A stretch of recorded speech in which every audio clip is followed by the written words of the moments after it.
Three, two, one, I'm sprung. Dog, she got me doing things I'll never do if you ain't been. I'm telling you, I'm sprung. Dog, she got me doing things I'll never do if you ain't been. I'm telling you, Hey yo, welcome back to another episode of the Arts Block Podcast. I'm your host, Eric Curry III. One day I will speak of a stink in that manner. One day a stink will have me sprung, and she will have me singing all the you do do's in the world. But as of right now, nah. As of right now, nah. Listen, you are talking to Mr. You are now tuned into the number one Valentine's Day hater. You are now tuned into Mr. No Valentine. You are now tuned into Mr. No Hose. I know it's been a rough year. It's been a rough year. It's been a rough couple of years. It's been rough. It's been rough. But you know, I always think positively about when I don't have a significant other on Valentine's Day. You know why? Because guess what? Bread in my pocket. I know that might sound selfish. I know y'all might be sitting here like, Eric, why would you think that way? Why wouldn't I think that way? Women are expensive. That is a bill. Like at that point, you are a bill. Like I'm already paying rent. I don't need no more bills at all. Bills is something that I don't need. I just spent a whole bunch of money on groceries today. The last thing I need is an extra bill. How y'all doing today, folks? Again, my name is Eric Curry III. If you are watching this on your favorite podcast platform, first and foremost, thank you for tuning in to the greatest pod on earth. Just make sure that you give me a 5-star and a review and just say that this is the greatest podcast that you have ever heard in your life, and that will suffice. If this is your first time listening and you are watching on YouTube, first and foremost, thank you. Secondly, make sure you like, comment, subscribe, turn on post notifications so you can be notified every time you post a pod. Listen, today is a Kenny day. The only thing that we are going to be talking about today is the Super Bowl. That's the only thing that we're going to be talking about. If you're not ready to talk about the Super Bowl, if you don't want to hear about it, this pod isn't for you. The only thing that we will be talking about today is the Super Bowl. Nothing else is important today except the Super Bowl. Did anybody die? Wait, hold on. Wait. Did anybody? If somebody died, then I take that back. If somebody died, I take that back. But hold on. I don't think so. I don't think there was any like. I don't think so. All right. The most important thing that we have to talk about today, the only important thing that there is to touch on today is the Super Bowl. There's nothing else that holds any importance in my mind, in my heart at all today. So if you're not ready for that, go ahead. Turn your TV off. Turn your TV off. Turn it off. I don't care. I really don't care. All right. Y'all want to jump straight into it? How have y'all been? Y'all been good? Oh no, you say you've been bad. What's up? Don't worry, we'll get to it at the end of the pod. All right, Prince. I'm sorry, bro. I'm such a jerk. All right, listen. Super Bowl. Hold on. Let me get my notes. Let me organize. Let me get myself organized. See, I got notes today. I'm organized today. All right, listen. Super Bowl halftime show. Listen, I was tuning into the Super Bowl for the halftime show. I really didn't care about who won the game. I hate the Chiefs. I'm a Commanders fan, so I cannot root for the Eagles. Whoever won this game, doesn't matter to me. I really don't care. I can't root for either team. Chiefs, we know why. Eagles, political reasons, but not actual political reasons, but like sports politics. I can't root for the Eagles. Division rivals, I can't really root for you. Blue beat us by fucking 35 points in the damn conference championship game. Yeah, I can't root for you to win the Super Bowl. But if there was a team that I was leaning towards the game, it would have been the Eagles. But we seen how that played out. I could care less about the game. What I was watching this for was strictly for the halftime performance. Kenny, the genius that you are. Oh my goodness. And the fact that people are online not understanding the genius behind this performance. Listen, I'm not even a Kenny stan. Y'all about to make me turn into one. I'm not even that guy when it comes to Kendrick Lamar. I like Kendrick Lamar's music. I like the albums. I got the albums on vinyl. That's how much I like the albums. But I'm not a stan. I'm not about to be up here in the Kenny group chats and the Kenny communities and tweeting with the daughters. I don't know what y'all fan base name is. I'm not tweeting with y'all niggas. I don't want to interact with y'all. Y'all are weird over there. I don't like his fan base. He's an amazing artist, a genius. His fan base, a whole bunch of weirdos. I don't like them. I don't like the Drake fan base. I'm starting to not like Cole fan base. All the fan bases are just weird, or they're just filled with a whole bunch of weird people with no type of personality on their own, so they cling on to their favorite artists because they're not cool. Anyway, that's besides the point. Listen, the intention to detail, the way you navigated the stage, the breath control, the way you didn't miss a beat, didn't miss a dance step, the choreography, and I know you didn't do it alone. I know there was a team of people that helped you around, so I know you receiving all the credit kind of feels like, thank you, but no thank you, because I didn't do it. But just bask in it, Mr. Lamar. Just bask in it, please, for the love of us. For the love of us, so we can give you your overdue flowers. Mr. Kenny, you done outdid yourself. You done outdid yourself with this one. This one, Mr. Lamar, you outdid yourself, Playboy. You did it. Now I got a phone call. Little like towards the end of the Super Bowl, I got a phone call. Received a phone call from my father. He called me, and I know my father so well. I can tell by the look of his face of like what he's about to say before he even says it. My dad answers the phone and he does like this little face rub thing, right? Now, mind you, it was past his bedtime. It was about 10:30.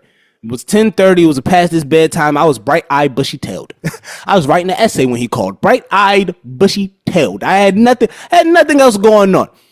Called me, did a little face rub thing. He said, "Hey, son." I was like, "What's up, Dad? How you feeling?" He was like, "Yo, what you think about the halftime show?" I was like, "You know what? I rather enjoyed it.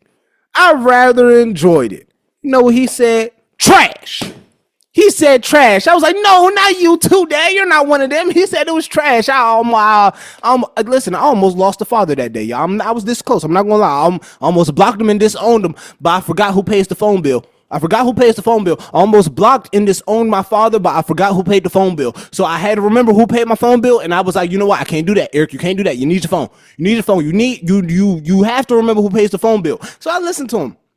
I heard him out. I was like, you know what? Why didn't you like it, Dad? Like, what was wrong with it? He was like, man, he didn't play none of the hits. He didn't play the money trees. He didn't play swimming pools. He didn't play all right. He didn't play none of the hits. Like, where was the hits at? I was like, Dad, he played all the new records. He's about to go on tour. There was a bigger message there. Mind you, I was in the middle of writing an essay about something completely related to the Super Bowl, but not related to the halftime performance. I was writing a commercial. I was writing a commercial. I was writing a essay about the Super Bowl commercials that came on, right? So my mind wasn't in halftime dissection mode. It was in Super Bowl commercial dissection mode because I had to get this essay done so I won't have to be stressed about it later on, right?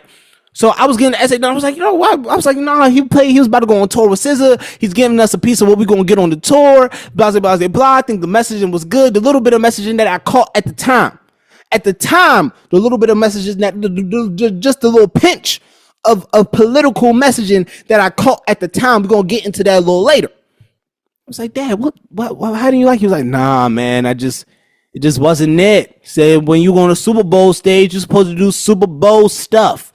You're supposed to be Super Bowl-y. This wasn't Super Bowl-y. You're supposed to play all the hits that everybody likes and everybody wants to hear. That's what you're supposed to do on the Super Bowl. Sat back a little bit, right? Those thoughts sat with me. The more I sat back and the more I did my research on the performance, and the more I looked at this performance less as a performance of music, right? But more of a musical theater piece, right? Because that's how I can dissect the art better, right? If I look at this as a theatrical production from beginning to end as a musical theater piece, then I can better understand the mind of the artist that it's coming from, right? Sometimes you have to replace what you like, what it is for like what you know. So the only way I can dissect what he did there as it was musical theater to me. Cool, right? I can look at musical theater differently. So I looked at it again. I wasn't paying attention in my intro to communications class, and I was watching the Super Bowl halftime performance, and I was dissecting it as a musical theater piece, right? And I was sitting there and I was watching it, and I was like, something is. I was like, he's right. It's like he's right. He didn't play the hits. He didn't. And I was wondering, and for a little while I was like, I was wondering why he didn't play the hits, right? I was wondering why he didn't play the hits. I saw a statement by Dave Free, and he said, well, that's not what the Super Bowl was about for us. It wasn't about playing the hits. It wasn't about that for us, right? And I got that. And then the more I watched, the more I sat down, the more I realized I was like, oh, he didn't play the hits. Remember when Samuel L. Jackson, who did an amazing job playing Uncle Sam, by the way, don't worry, we'll get to that. We'll get to all the theories later. I got it pulled up on my computer. We'll get to all those later. Let me drive the boat right now. Remember when Uncle Sam, Samuel L. Jackson, told us that after he did the SZA melody with All the Stars and Luther, right? After he did All the Stars and Luther, and Samuel L. Jackson was like, oh, see, this is what America wants. This is what we want. You're almost done. Keep it like this. Don't go too far off the rails. This is what America wants. America wants to see that. This is what America wants to see. Sat back and I was like, oh, you know what? Kendrick Lamar, you smart mother, shut your mouth. That's why. Because that's what America wanted to see. He didn't give us what America wanted, right? Would I have wanted a halftime show that commemorated his whole is that the word I was looking for? That showed us his whole career from beginning to end and showed us from where he started to where he is now. Would I love for him to start off, if Pyros and Crips all got a long, something like that? That would have been crazy, right? I would have loved that. But this is the show that America needed to see. Lord Jesus. To see. America needed to see this show. You know why America needed to see this show? Because this show gave us glimpses of what the revolution will look like. One thing that stood out to me during this performance, right? And one thing that kind of stained my brain after watching it, even now, commentating on it, is when Kendrick said, the revolution about to be televised. You picked the right time, but the wrong guy. Now, why would he say that? Let's start the deep dive, ladies and gentlemen. All right. So, first things first. Let's talk about the game, right? Samuel L. Jackson plays an amazing Uncle Sam. That's number one, right? And I think that Samuel L. Jackson plays Uncle Sam is way deeper than most people think because of the movie roles that he has played, right? When he played Uncle Sam, the first thing that I could think about was Django. Django Unchained is one of my favorite movies ever, right? I think the storytelling is well. I think the acting is well. I think the script writing is well. I think Jamie Foxx performed his ass off. But you know who really brought that movie all together? Who really made that movie worthwhile, both comedically and just the hurt and pain and total dislike for his character? Samuel L. Jackson playing the house nigga, right? Samuel L. Jackson playing the house nigga, playing the Uncle Tom, if you will. Him playing that role so perfectly, embodying that character, living out that character so perfectly, right? And then him playing Uncle Sam here at the Super Bowl, I immediately connected the two. I was like, oh, okay, I see why. Not only is your name Samuel L. Jackson, Uncle Sam, like you are classified as Unc in the culture, in the community. You are classified as Unc. You are Unc status. But you playing Uncle Sam, I like that, right? And people say that this was an ode. I saw a Spike Lee post say that this was an ode to when Spike Lee played in Chirac. I'm sorry. I mean, when Samuel L. Jackson played in Chirac. I'm sorry, Spike Lee. I love your movies. You are somebody who inspired me to even start looking at film the way I do. You're one of the reasons I even wanted to start acting, right? I will not be watching a Nick Cannon movie other than Drumline. I'm so sorry.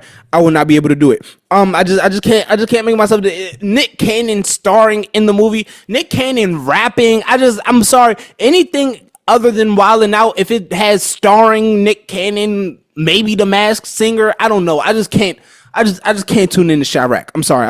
I can't do it. It's a personal thing. I got to protect my peace. But Samuel L. Jackson playing Uncle Sam, he started off his monologue by saying, "Welcome to the Great American Game," or "This is the Great American Game," right?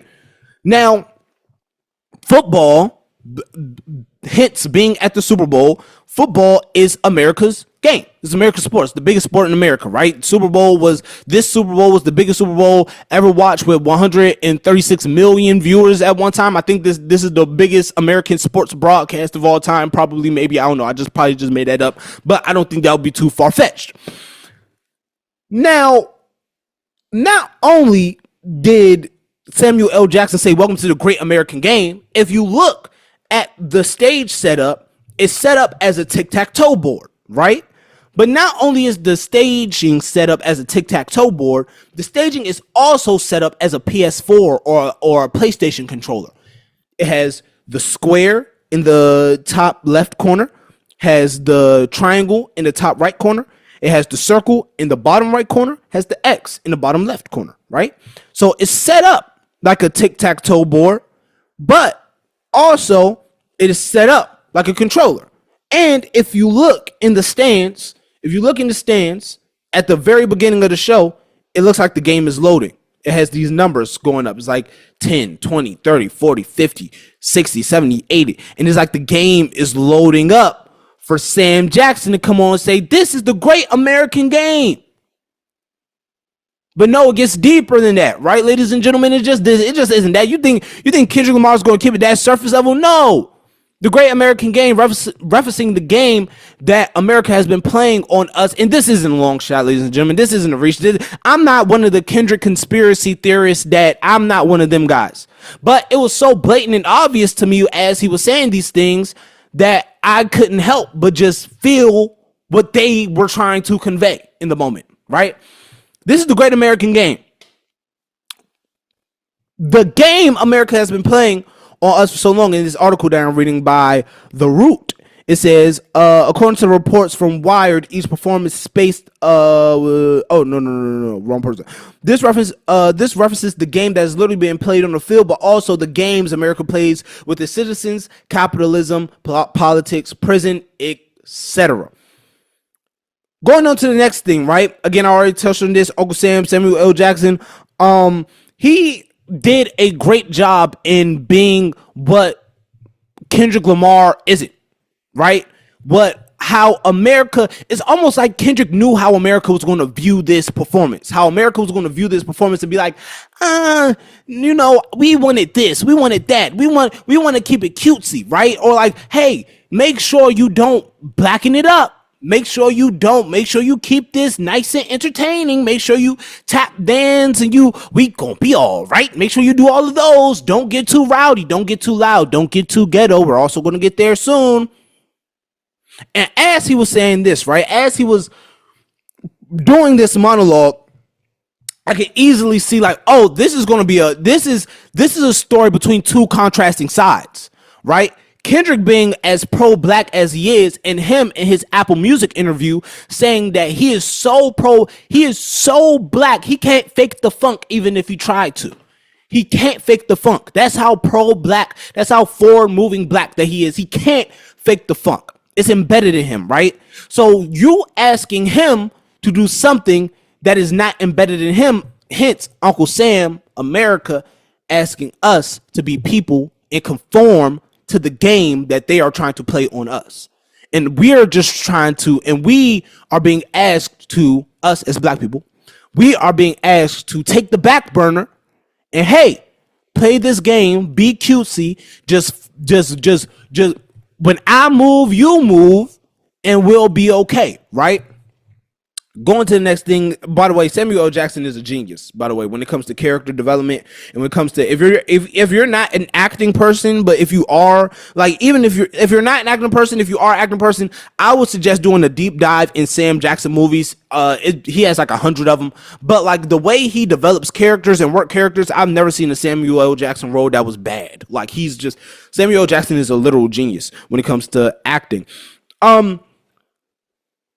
Kendrick Lamar on the top of the GNX, starting off with the unreleased GNX trailer song that we've heard and been wanting for such a long time, Mr. Lamar. I thought at the end of the Super Bowl when they was like, oh, Kendrick has a surprise. Kendrick has a big surprise at the Super Bowl. I thought it was going to be that song going on streaming platforms. I was dead wrong. But him standing on top of the GNX was crazy. And this might be a reach, right? But I feel like all of them people hopping out of that GNX, right, was also a play on immigration. Was also a play on the stereotype of immigration, right? If y'all don't know, there's a huge stereotype of Hispanic people packing themselves up heavy in cars, right, to try to get across the border, right? It's a heavy stereotype in the Hispanic community. Even some people get caught of saying like, dang, this thing is packed like a bunch of Hispanics, right? So I do think, and this might be a reach, but I do think everybody hopping out the GNX in that sense was a play on the new immigration laws and ICE being attacking all of the different major cities in America. But again, that might have been a reach. I think that is a reach, right? Everybody was looking at his A chain that Kendrick was wearing as A minor. Nope, that's the PG Lang logo. He's been repping PG Lang for so long. It could mean A minor, but that's definitely his PG Lang logo. I think that this wasn't about the beef. This isn't about the beef, right? Everything that he did here wasn't about the beef until we got to Not Like Us. And then he did we're going to get to that later. But yeah, the A chain was for PG Lang, not necessarily for A minor. Kendrick was looking sweet. He was the most, I seen a video, I think it was T-Pain. T-Pain said he was the most regular dressed nigga to perform at the Super Bowl ever. And he was. That nigga wore flare jeans, a leather jacket, a black t-shirt with a fitted hat.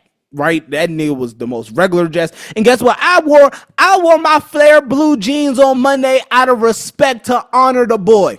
I had to wear my flare blues, man. I had to wear my flare blue jeans just in honor for how great that performance was. I really put it on Monday. I'm so proud of myself. Next thing, Kendrick Lamar. I mean, not Kendrick Lamar. Uncle Sam, Samuel Jackson. After he performs that GNX intro, and after he performs Squabble Up. Wait. Hold on. Let's get the halftime show set list, so I won't be wrong. Halftime show set list 2025. Boom. Right. I bet. So after he gets after he plays the unreleased song, right? He plays Squabble Up. I love Squabble Up. Samuel L. Jackson goes back to his monologue. He's like, no. This is too loud. This is too ghetto. He tells Kendrick to calm it down a little bit, right? No, bring it down. Bring what you're doing down a lot. This is too loud. This is too ghetto. This is too crazy. This is too hectic. America doesn't need this. You're starting to rile your people up, and we don't need this, right? So then Kendrick Lamar performs Humble. Sit down. Be humble. The very thing that America wants us to do, right? The very thing that America wants us to be. It wants us to be humble, sit down, be humble. But the thing about it, when he was performing Humble, his dancers made an American flag. However, the American flag was divided in two, and he was standing in the middle, right? Kind of people saying that it shows the divide in America, right? The split between one side and the other side, right? However, I think it's interesting that at one point in the performance, the flag was actually connected. The flag wasn't always divided. It was a part in the performance where everybody was touching each other, where everybody was together, almost saying that at one point we all had the same vision. At one point we all had the same goals. At one point we were going towards the right track. But then one man in the middle split two different sides against each other. And now we're fighting two different fights. At the same time, though, they were still unified. if you look at the dances, if you look at the choreography, if you look at the steps, everything was unified. And I don't believe that was for the purpose of dance, right? Oh, because they're dancers, they have to all look in sync and they have to all do this. No. Because if we really wanted to show division, then let's really show division. Let's show one side doing one thing, one side doing the other thing. Let's show one side going one way, another side going another way. Like miscommunication almost in the divide, right? Still have it look clean and neat. But let's have the dancers say one person doing this and their arm, one side is doing this, their left arm's going up, but the other side is doing this, their right arm's going up, right? Let's really show what the divide is in the culture. However, everybody was in sync. Everybody was doing the same thing. Everybody was moving to the beat of their own. Everybody was moving to the beat of the same drum. So in my mind, what I was thinking is, okay, at one point, America was divided. Now America has, at one point, America was not 100% unified, but they were together in some sort, right? Now they're divided with Kendrick standing in the middle. However, they're still unified in dance. So even though they're split, they're still together with all of the movements that they're making. So how divided, how split are we really? Are we only this division and split in our minds, but also are we this divided and split when it comes to our actual political views when we get into like the actual like House of Representatives, Supreme Court, Congress and stuff like that, right? When we get into like the nitty gritty of it, how divided are we really? Are we just divided in the public's eyes, or symbolically are we still all moving together, or are those parties still all moving together? Next thing that I want to talk about, right? Warning, wrong way. So I didn't see this at first. The article reads, as the light in the crowd reads, warning, wrong way, Lamar is seen performing in a prison yard. This can have several meanings. One is the way the country is moving in the wrong way. The other is a message to black people who pursue life of crime, telling them that they're moving on in the wrong direction. This song that came up is DNA, right? Oh, wait, hold on. Let's talk about how we did Humble, DNA, then Euphoria. Humble, DNA, then Euphoria. We got Euphoria at the Super Bowl. Can we give it up for Euphoria at the Super Bowl? We got dun dun dun dun hoo. Yeah, I'm out the way, I'm low, okay. Yeah, that's right. Here's remote, okay. I'm getting about no river. Yeah, I'm river. What else? We got that at the Super Bowl. That is amazing, ain't it? Oh man. Yeah, so we got Humble, DNA, Euphoria, all back to back. I felt like that was amazing, right? Then at this kind of prison yard scene, we got Man in the Garden. Right? And that's basically I deserve it. Right? Off the new GNX album, right? And I didn't notice this at first, but people were saying that these were the guys on the corner. These were the gangs on the corner. This is the representation of Lamar bringing the hood with him, right? And I felt on the block, no pun intended, but I felt on the block movement here. And I like how the guy in the peekaboo hat, I don't know if you noticed, but the guy had a hat and his brim said peekaboo. So it was giving us a hint to what the next record was going to be. It was telling us what the next record was. And I was sitting there and I was looking at it, and I know y'all going to think, no, you wasn't, Eric. I really was. Promise you. Listen, I wish I could do like live reactions of when I look at stuff. I wish I could, right? But everything in this performance where I was like, oh man, I wish Kendrick would do this, he later on did it. So for example, right, I'm gonna get there, but peekaboo, when I was like, oh man, you know what would be cool if he hid, and then that peekaboo, he just popped up in the camera, and guess what he did? Hid, peekaboo. He did it, right? This is the first time ever when I watch somebody perform, and I'm like, oh man, I hope he does X, Y, and Z, and he did X, Y, and Z. I felt like a creative genius. He made me feel very secure in my creativity. I don't know about y'all, but yes, back to Man in the Garden. Man in the Garden shows how Kendrick was bringing the hood with him, right? It was all his homies. It was the gang. They was on the block. I deserve it. Oh, and it was all the guys, and they was doing like this humming thing. It almost reminded me of niggas on the corner, somebody making the beat, and you rapping on the beat, right? That's kind of what it reminded me of. Samuel L. Jackson then goes on and says, oh, you brought your homies with you. Your little cultural cheat code. Deduct one life. Now, what I think about this, right? What I thought this was, not only is this relating to, again, relating to that game theory of deduct one life, right? But also it shows how we're stronger together and how when the homies are together, when you have a core group of strong black men that are together, that are one, right, that are moving unified, or just not just black men in general, just black people, right, that are all unified, that come from the same place, that can all have the same goal, same common knowledge, right? The easiest thing that they can do is take somebody out. The easiest thing that the system can do is take somebody out, because it is a cultural cheat code for us to be unified and together, for us to all be on the same page, for us to all be, I deserve it all, right? And it's kind of like Man in the Mirror was him affirming the homies behind him. It was almost like that, right? It was almost like, listen, I just, like, again, like, you got to think about, I deserve it all. And he was like, in the words, in the certain part of the verse that he chose, right? And the way he was speaking, it's almost like he was talking to the homies behind him. Like he was freestyling with the homies, but he was also talking to them, affirming them of what they can and can't be. And this is right after the wrong, you're going the wrong way messaging coming out of there. And it's like, oh, no, I'm affirming my guys what they're going to be. Sam Jackson coming out, cultural cheat code. Okay, don't worry, the duck won life.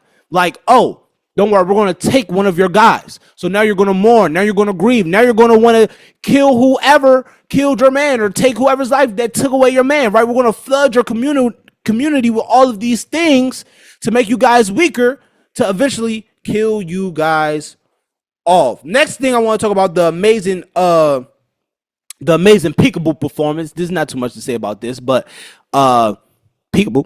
Like, I just love how he performed that, and I love that he performed AZ's verse. AZ's verse was fire. And I love that he gave him a shout out for a little bit, right? Next thing that we're going to talk about is how he started to allude to Not Like Us in this moment, right? How he started to allude to, hey, I want to perform their favorite song, but you know they like to sue. Dun, dun, dun, dun. Yeah, that one. I went crazy. I was like, nah, stop messing with this man. If he wants to hibernate, if he wants to sit in whatever sauna, whatever woods, whatever beach in Africa that he be at, if he wants to be there, let him be there. Leave this man alone. We don't want to bother him no more.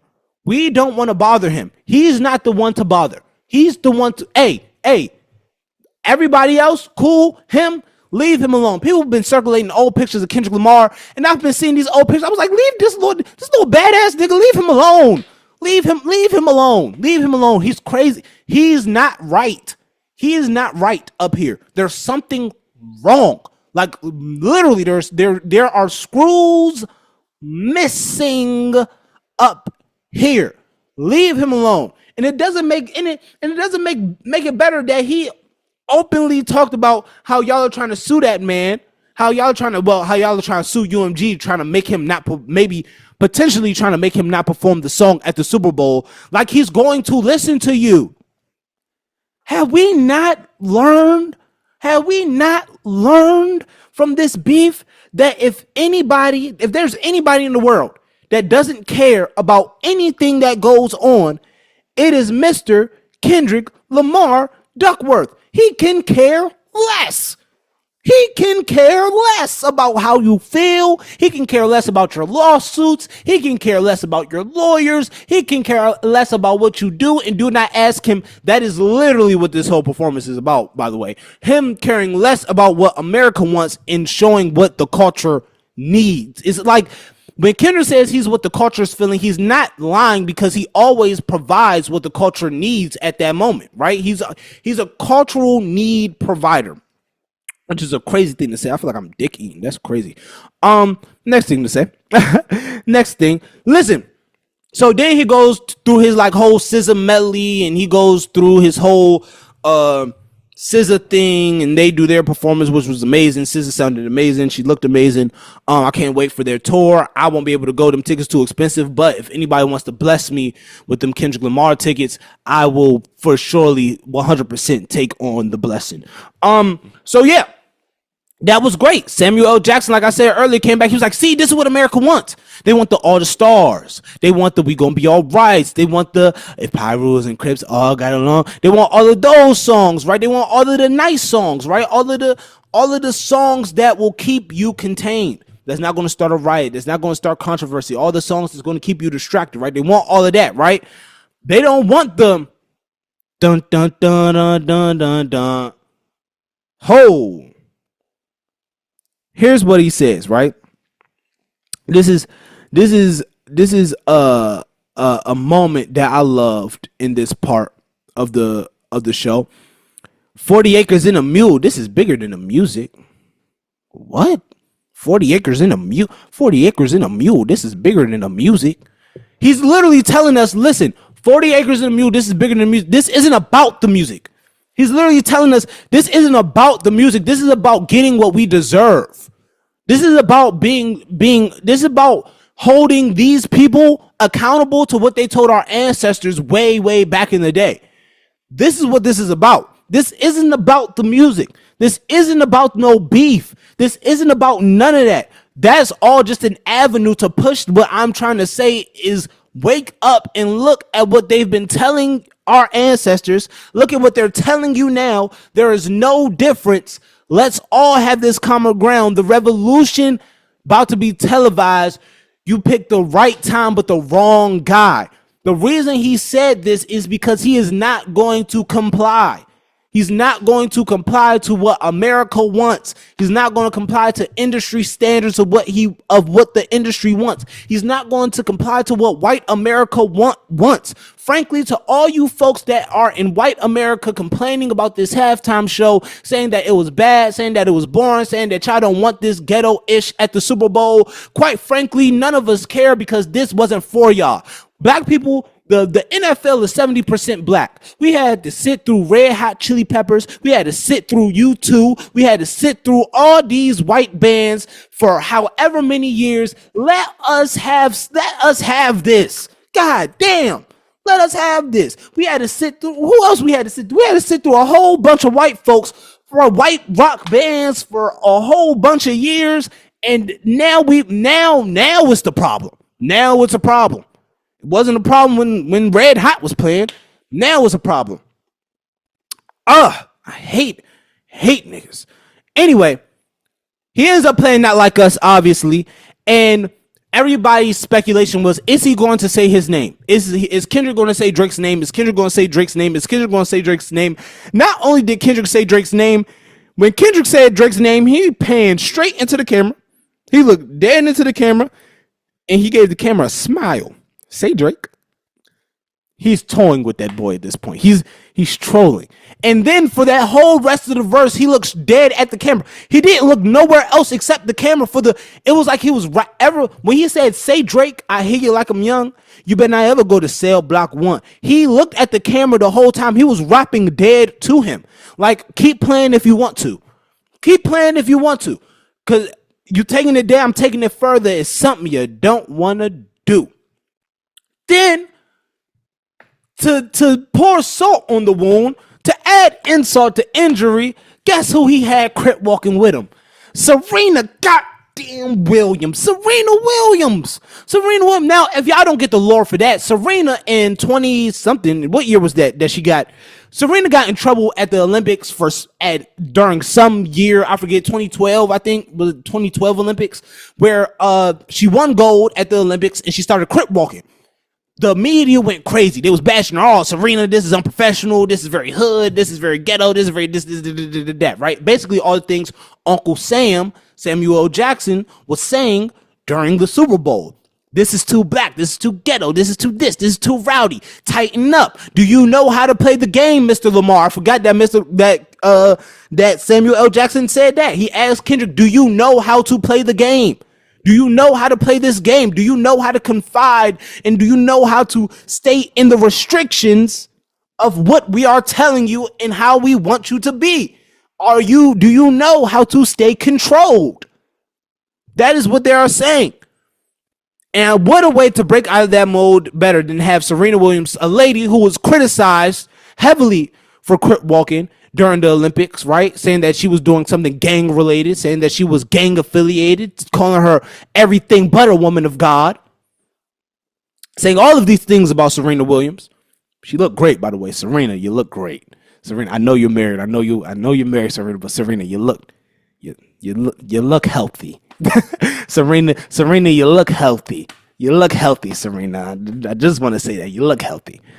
But what other way to throw rocks and piss on somebody's grave by having his ex that he often talks about in a lot of records, her husband, who Drake has called a groupie, by having her walk to the song that's calling him a pedophile. That is crazy. Shout out to Serena Williams. Great addition, right? All right. Lastly, I want to talk about this. This is something that I also said. I was like, you know what would be great? The way like he ends this off, it will be great if he ends this with TV off, right? Like if he tells everybody to turn, like if he says, I was thinking this during Not Like Us because I was like, okay, he's about to end. Not Like Us isn't his last song because I was just keeping up with the time, right? I was looking at the clock the whole time, like the camera would occasionally pan to him and like the clock ticking down for the rest of halftime was counting down, so I was keeping up with the clock. So I was like, he has at least one more, maybe two more songs if he can push the time. He has to play TV off, right? It will be just the perfect time to play TV off after this. Guess what? Next thing you know, Mustard and DJ Mustard walks out. Listen, DJ Mustard has been having the best couple of months of his life. DJ Mustard has been everywhere, anywhere, everywhere, all at once. Is that what the movie's called? He's been doing all of that. Mustard, you deserve it. I'm proud of you. Mustard was at the Super Bowl. And he danced and performed and had a football in his hand and grooving and jigging and all of that stuff. And at the end of the thing, the American flag got back together for one last time. I don't think people realize that. The American flag got back together one last time. Scattered again. Kendrick Lamar looked back, said, turn his TV off. TV off. Game over came up in the crowd, basically saying that this is over. Not only that this is the end of the beef with Drake, this is the end of the halftime show, but the only way that we are going to beat this game, the only way that we're going to get one over is if we literally start a revolution. We have to break the rules. We can't stay confined in the systems that they want us to stay in. I know that I'm sounding like Eric X right now, but I was probably sounding like Eric X the whole pod, but it's deep. And it probably gets even deeper, right? I'm probably not even going as deep as it could possibly go. It gets deeper. I'm pretty sure it does. It's Kendrick Lamar. Hey, I can't put nothing past the guy. But for everybody that's saying that this wasn't creative genius, that this was boring, that this was lackluster, all of the things, all of the people that wanted the hits, all of the people that wanted this, saying that, I wouldn't have did my halftime show like this. Guess what? You know what you should do? Ply said this. Actually, Ply said this. Ply said, and I agree with him, he said, you know what? All you have to do is go ahead, get your own Super Bowl halftime show, and then you can do whatever you want, whenever you want, with whoever you want. And you can do whatever, however you please. It's that simple. All you gotta do is just get your own Super Bowl halftime show. So for everybody who really disliked this show, all the black people, all the white people who dislike the show, get your own halftime show. Do whatever you want with it. Excuse me. All the black people who did not like this halftime show, I would advise you to rewatch. Read up on it. Do a lot of research.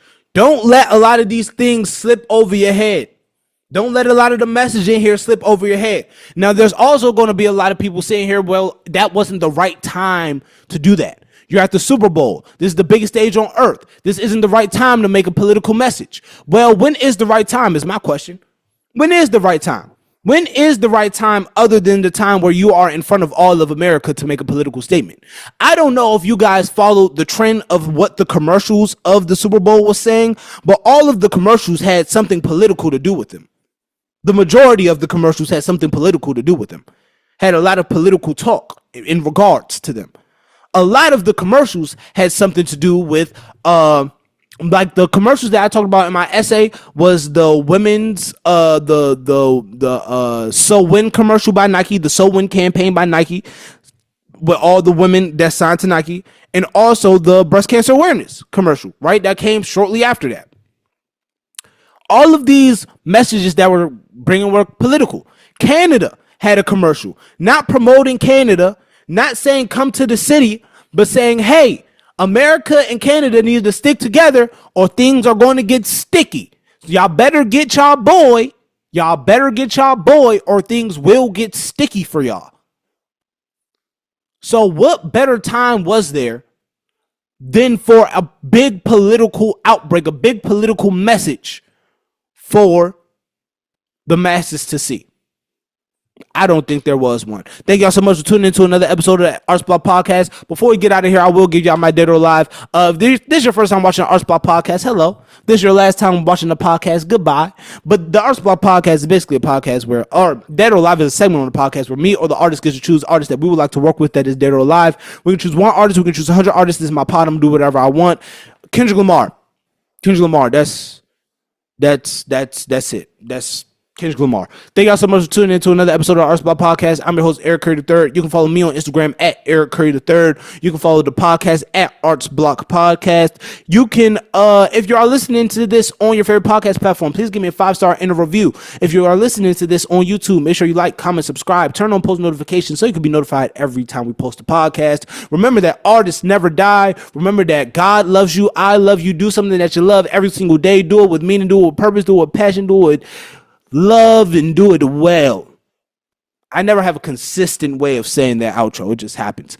I'ma see y'all when I see y'all, boys. Peace and love. I am out.